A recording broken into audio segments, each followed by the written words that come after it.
بسم اللہ الرحمن الرحیم۔ بچوں کو روزہ رکھنے کی مشق کروائیں۔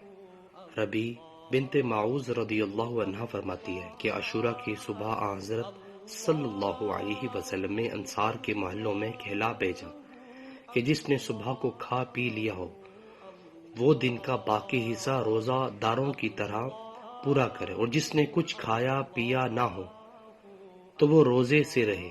ربی رضی اللہ عنہ فرماتی ہیں کہ پھر بعد میں بھی ہم اس دن روزہ رکھتے اور اپنے بچوں سے بھی رکھواتے۔ بچوں کو ہم اون کا کھلونا دے کر بہلایا کرتے۔ جب کوئی کھانے کے لیے روتا تو وہی کھلونا دے دیتے یہاں تک کہ افطار کا وقت ہو جاتا۔ حوالہ موجود ہے۔ سو ویورز، ہمیں بھی اپنے بچوں کو روزہ رکھوانے کی عادت ڈالنی چاہیے۔ سو اللہ تعالیٰ سے دعا اللہ تعالیٰ میں اس حدیث پر عمل کرنے کی توفیق عطا فرمائے۔ ویڈیو کو شیئر کریں اور اس طرح کی اسلامک ویڈیو کے لیے میرے چینل کو سبسکرائب کرنا مت بھولیے۔ جزاک اللہ۔ السلام علیکم ورحمۃ اللہ وبرکاتہ۔